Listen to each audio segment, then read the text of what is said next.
Good morning. So, where did I leave you? I left you arriving in Bolu. I spent that one night in Bolu. Remember I said I couldn't really afford it. So, I ended up hitching out the next day and ultimately decided that I would hitch backwards the way that I'd already come. Sorry, I'm trying to attach this to the thing. Jesus, boy. Okay, so yeah, I decided to spend my last few days before I head back to Istanbul coming up to SAFRANBOLU. I've been in SAFRANBOLU for 3 nights. There's the main square. It's pretty nice. It's pretty chill. There's not a whole lot going on. Yeah, there's like an old town down this way. So I've stayed for 3 nights. Sorry I didn't film any of the getting here. I was pretty spent after that getting to Bolu day. And then I'm sorry I didn't film anything till now. But I've just realized that this is my last day before I'm heading back to Istanbul. So I might as well film something. So I had 3 nights here and it was somewhat affordable. And I've decided that I'm just going to take the late bus tonight that travels overnight from Safranbolu back to Istanbul. It costs like 25 Aussie dollars, and that counts as my night. You know what I mean? So like I won't be paying for accommodation. I'm paying for the bus, and the bus is my accommodation in a way. So yeah, I'm checking out of here. I'm just collecting my things. My bag's ready. My shoes finally broke. I've been wearing the same shoes since the beginning of this trip. And I've had to plaster them up with sports tape, or whatever you call it, and because the bottom sole is all flappy. And I did go and look yesterday for some new shoes up here, but they didn't have my size. So I'm probably going to have to wait for Istanbul. That'll do for now. Yeah, so let's go see the old town.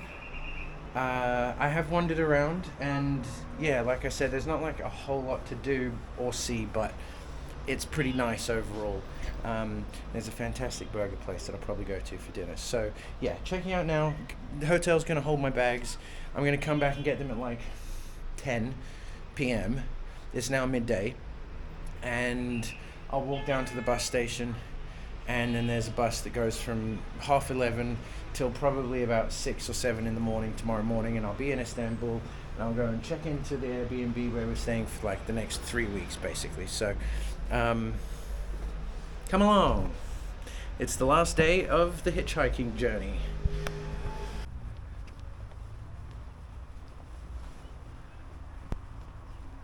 Cute little overgrown park. I've been searching for a particular meal. I think I mentioned it when I was in Erzurum. There's this Turkish dish called Ali nazik that is basically like a plate of deliciously mushy roasted aubergine. It's topped with beef doner kebab. It's got like a spicy tomato sauce on top. It's delicious. And I had it when we first arrived in Turkey 6 months ago in Erzurum. I'm pretty sure I explained this. Anyway, in Erzurum, because it's Ramadan, the restaurant that I'd gone to that had the best one, and it was the best one I had in the entire time we were in Turkey, yeah,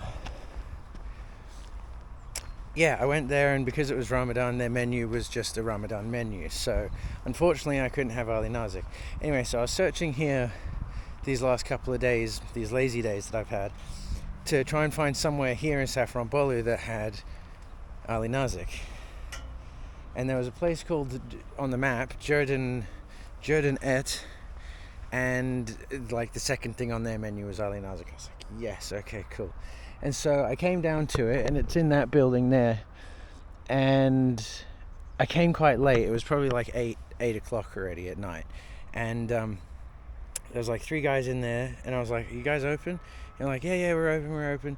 I was like so excited for this Ali Nazik, and they bring me the menu, and they have like toasted sandwiches. And so I said to them, like, "Is this Jordanet?" And they were like, "Nah, it used to be Jordanet, but now it's this." Anyway, so I had a sandwich. The sandwich only cost $3. And so today, on my last day, I've decided to come back down to it. But yeah, it's set in this nice big park. I will, moral to the story, I will have Ali Nazik, and I will show you Ali Nazik again. I'm pretty sure there's an old video of us when we were first in Istanbul where I had it in Istanbul, and it was nowhere near as good as the one in Erzurum, but it's still really fucking good. Anyway, this place where Jordanet used to be is set in this nice old park. There's like a playground down that side. It's a little overgrown, but it's nice. And then, what's the first skate park I've seen in Turkey? There's that awesome looking one in Morocco by the bridge in Rabat. Anyway, if I had a skateboard, I'd totally be flipping tricks. Just kidding. Anyway, so yeah, my last day here before we go back to Istanbul. And tomorrow, you're going to meet my special guest. It's not Sheri. She only gets here in a week. Yeah.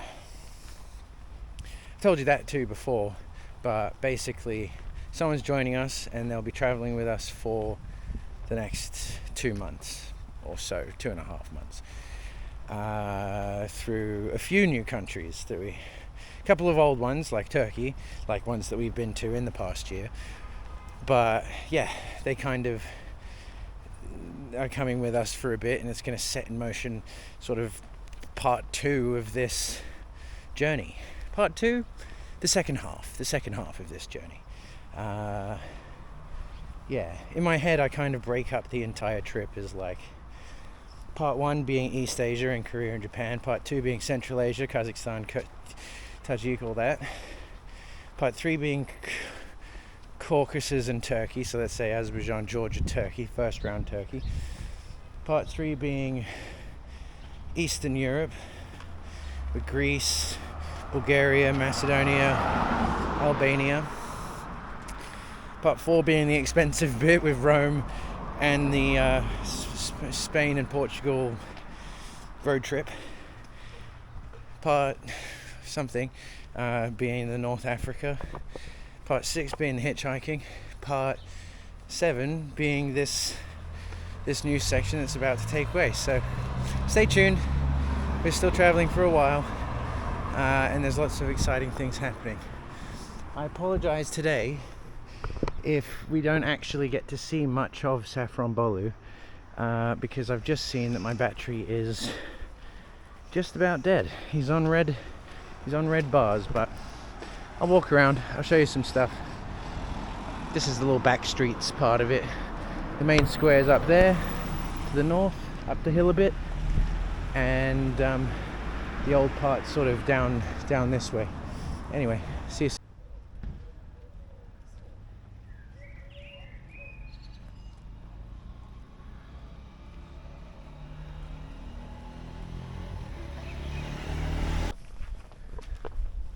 So these are some of those old houses that I told you about. Most of them are hotels now, and obviously the ones I couldn't afford. There's kind of a German architecture look to them.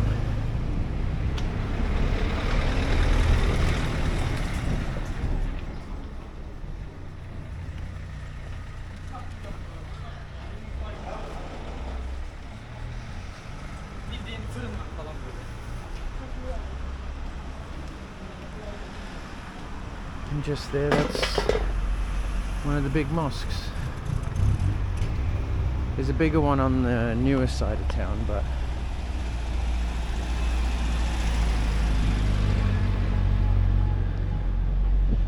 I think I've told you before, but here in Turkey, the word for mosque is cami. You can see it there, Ulu Cami. I don't know what Ulu means. There was a guy down there yesterday that started asking me a bunch of questions and that, and I was okay with him asking me questions. my Turkish has gotten pretty good now too. But he was asking, like, I don't know, it was just kind of weird shit. You know, it's been a lot of the same conversation over and over for a lot of this hitchhiking journey. But yeah, I don't know. The Turks have like a lot of kind of weird ideas about politics. And I don't know, like he was asking where I'm going after Turkey, and I was like, oh, I'm not really sure. Towards Poland, more than likely. And then he was like, oh, Poland, Ukraine war, and they'll kill the Frenchies and all this stuff. And I was like, fair enough, dude. Whatever you think is gonna happen. They're quite judgmental. There's also this funny thing where, like, I don't know if I mentioned this, but a lot of the truck drivers, once we'd clarified that, like, I'm not from Austria, I'm from Australia, they're like, oh, Australia, camels, and then they do, like, machine gun. I was like, what the fuck? Anyway, so, like, after it got mentioned maybe, like, the second or third time, I Googled it, and, like, in Australia, like, a whole bunch of camels were slaughtered a couple of years ago, and this is the only thing they know about Australia. Let's walk down this way. Sorry, I'm rambling a bit. I spent the last hour or two sitting on by the hotel with my bag, just sketching in my book and whatnot. Anyway, so the reason I'm telling you about that overly political gentleman is because I'm now trying not to walk past his shop again.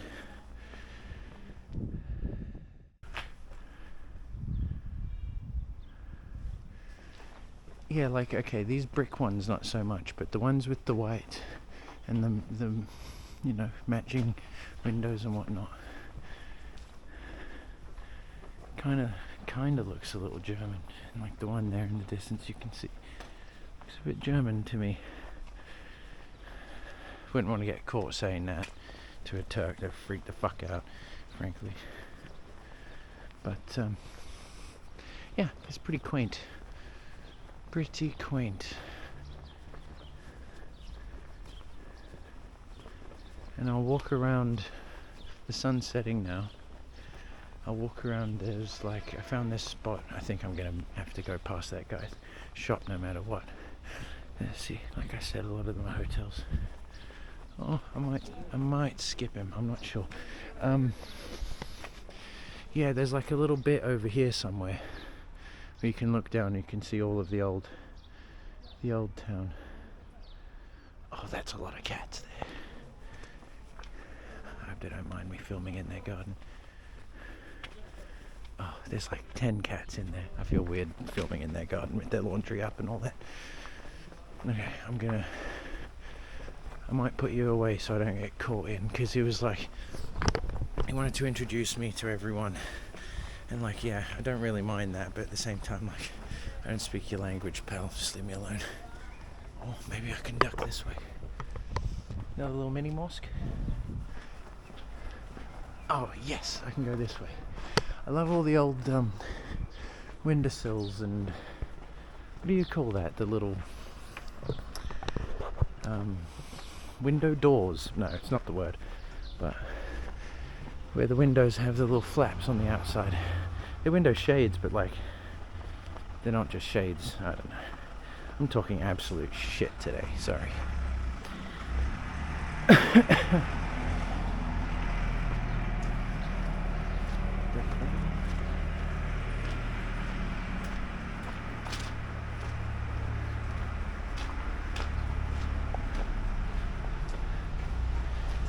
If someone can help me, like, this is meant to be Ottoman architecture. Someone tell me in the comments if I'm wrong, and tell me if there's a reason it looks German to me. You know, I know it's just a similarity where they paint the walls white and they have these flat sides and that, but like, yeah, someone knows that maybe the architecture in Germany was maybe inspired by the Ottomans, or maybe the Ottomans were inspired by the Germans, I don't know. That road goes up to the main road there. There you go. So down the hill, that's Eskişehir. Eski meaning old, Şehir meaning city or town. So that's the old town down there. I walked down there yesterday, but it's quite a hill, so sorry, but I couldn't be asked going back down there. It was just lots of little streets like that while I was walking through just here. So you can see that mosque that we saw just now, that's that one over there. And I don't really know what anything else is. There's like a funny looking thing up there on the mound. I'm not entirely sure what it is. I'll put a little thing in to tell you.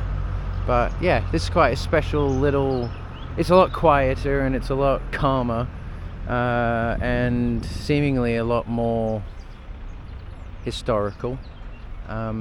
I like all the trees and that as well. But yeah, if you ever come to Turkey, Safranbolu is worth a couple of days, I'd say. There's not a whole lot to see or do, but if you need a couple of days to sort of chill out, that's what I've taken it as. It's nice to kind of just wander around and see what there is to see. But yeah, sorry that the videos have been kind of shit this past month. I realize how much I'm dependent on Sheri to actually get some good content out there, so thanks for sticking with me with the hitchhiking and that. But yeah, there's Safranbolu. I'm gonna go get some dinner. My bus is still 5 hours away, so I've got more time to spare.